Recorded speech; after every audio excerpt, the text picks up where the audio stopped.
Hey guys, What's up? most of y'all know me, and if you know me, you know my husband. But my name's Nicole, and I have been sober 7 years from opiates. I am Brandon, and I have been sober almost 7 years from meth and stimulants. And man, I like my teeth on here. That's Aren't so they? cool. They're so cool. So I get a lot of comments about, oh, I hope y'all get a podcast and things like that. And so we're kind of playing around with the idea of doing 10-minute segments a couple nights a week on addiction, being the fact that I'm a product of the opioid crisis and he is, what do you even call it? Like an epidemic of meth? What is that? Well, they're all epidemics, man. I just didn't know that meth had been around forever, but it became an epidemic in my life. About what year? 2002. Well, I had my accident in 2000, but I didn't really become like an addict until 2003. And by 2009, I was full blown. By 2013, I was an IV drug user. And I have 3 felonies, and I did 2 years. I was sentenced to 5, but I only did 2 years in Louisiana State Prison. I like to pick on this idiot over here and say, I went to prison, you went to rehab. But truth be told, his charges were way more serious than mine. Yeah, she took her time starting out her addiction. I used meth the first time in 2002, and I didn't become an addict until I walked out of the bathroom. Like, it was an instant for me. Yeah, weren't you drunk and you did a... Yeah, it grew with her. For me, it was I was just down, man. I had lost my first wife, and I was down and out, and I was drunk one night, and I was being really obnoxious and getting on people's nerves, like I still do today. And somebody offered me some, and I did some. And when I came out of the bathroom, I was stone cold sober and felt like I could take on the world. And that was it for me. That was the last day I was sober for 6 years that time. Well, I don't have any cap. They cut it out, and my addiction grew. But truth be told, with my little boy lost all his hair, he's 23 now. I kind of killed the pain with something different. And Brandon and I's story, even though we didn't know each other in addiction, they kind of aligned. And I wound up in Alexandria, fresh out of prison, and he had just gotten out of rehab. And, God just kind of put us together. And so... Talk. You're a substance abuse counselor. We run sober living homes. That we didn't know each other before, like she said, and I had just spent 13 months down. I didn't go to prison. I spent 86 days in jail, and then I begged and begged for them to give me a chance to go to rehab, and they decided to let me go to a year-long rehab, and I don't take anything away from anybody who served time. I don't like to compare it or nothing, but it wasn't a walk in the park. It was a miserable place. No air conditioning, no heat, no hot water in the showers. You ate 2 bowls of beans every day. I mean, it was just miserable. It was miserable. And we are both published authors. I am a survivor of domestic violence.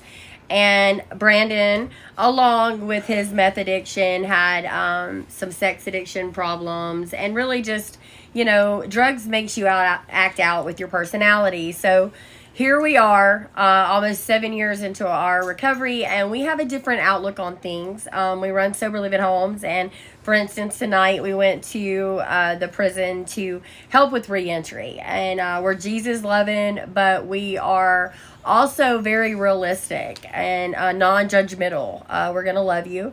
So we're playing around with this idea, and we would like your input on topics to talk about when we do so. Y'all see us cut up and act up. That's our personality, but there's a serious side to it too. We're gonna try our best to stay within one of 3 avenues: recovery, domestic abuse or domestic violence, or just God, because all 3 of those factors have been are or they still are a major aspect in Major. our life.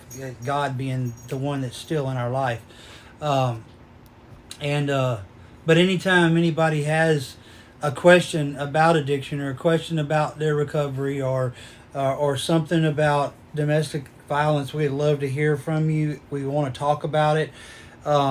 Fair warning up front. Nicole and I have different views and Yes. different outlooks on recovery than the majority of the recovery industry. But then again, Nicole and I's recovery is different. Our success is different. Our happiness, our peace, our freedom, everything about our life is different than the people that are in recovery, and we just want to share with Our the world outlook. how this happened for us. For us, and how we believe that it can happen for anyone. we like, for instance, with me, something that's very controversial. I was on Subutex the last 5 years of my addiction, and I detoxed cold turkey off of 3 8 milligrams a day. Yes, I was incarcerated with my ankle shackled to a bed, but it doesn't matter. I still did it cold turkey. And I believe that there's strength and beauty in the chaos. And I believe that by feeling every single ounce of what I'd done to myself, by the way, I was covered in MRSA. I was so bad off, I would use a needle in my face. I believe that pain and the detox itself and Jesus is what got me where I'm at. And I like to use a lot of humor, because why not? I didn't fight for my life to be stuck up and boring. So there is there is life after addiction, and that's what Nicole and I's biggest mission is to let people see that and this is one of those statements that people are going to want to grit their teeth at, but we believe that there's not only life after addiction, but there's life after recovery. And because we did the work, don't get me wrong, we did recovery. We did the 12 steps. We did the sponsor. We did those things that you have to do. and now we live. But now we live. Now we don't live in fear of relapse. We're not afraid. We haven't let somebody convince us that we have to be scared of that forever. I'm gonna tell a quick story and then I'll give it back to Nicole. But You got my 2.5 minutes. my daughter had leukemia. She was diagnosed when she was 2.5 years old, and she had to go through treatment for 2 years. She had to go through chemo and through all sorts of stuff. And there eventually came a day, and during that period of time while she was going through treatment, she was having to go out of town once a month or weekly and get radiation and get chemo treatments. And that went on for 1.5 or 2 years. And then there came a period in time where the doctors came and they said, look, your cancer's in remission. You have gone through the recovery and your cancer's in remission, and you can ring the bell and consider yourself cancer free. And we had a decision to make that day. That day we could have decided we're going to remain in this recovery of cancer forever, and we're going to keep worrying about it coming back, and we're going to keep being in fear of it coming back and happening again. Or we can just live our life to the fullest, and if it comes back, we'll deal with it then. And that's kind of how Nicole and I have dealt with our recovery. We put in the work for 1.5, 2 years. We put in the hard work. But there came a day where we said, we're free. And we're going to live free. And we're going to live happy. And we're going to be full of life and full of God. And we're going to chase life to its fullest. And we're not going to live in fear of that coming back. Right, If it does, because- it's the same process for us as it would be with anyone. We have to go back to rehab. We've got less than a minute, but this is how I feel. I now know what will happen if I use. I know, so why would I do that again? And when you fill the hole with Jesus, and when you fix your personality flaws, there's life out there. So when I say I'm recovered, that doesn't mean that I can go take pills or do whatever I want. It means that I know what will happen if I do. So I don't do that, and I didn't fight for my life to have to be pitiful. I guess basically is what I'm trying to say.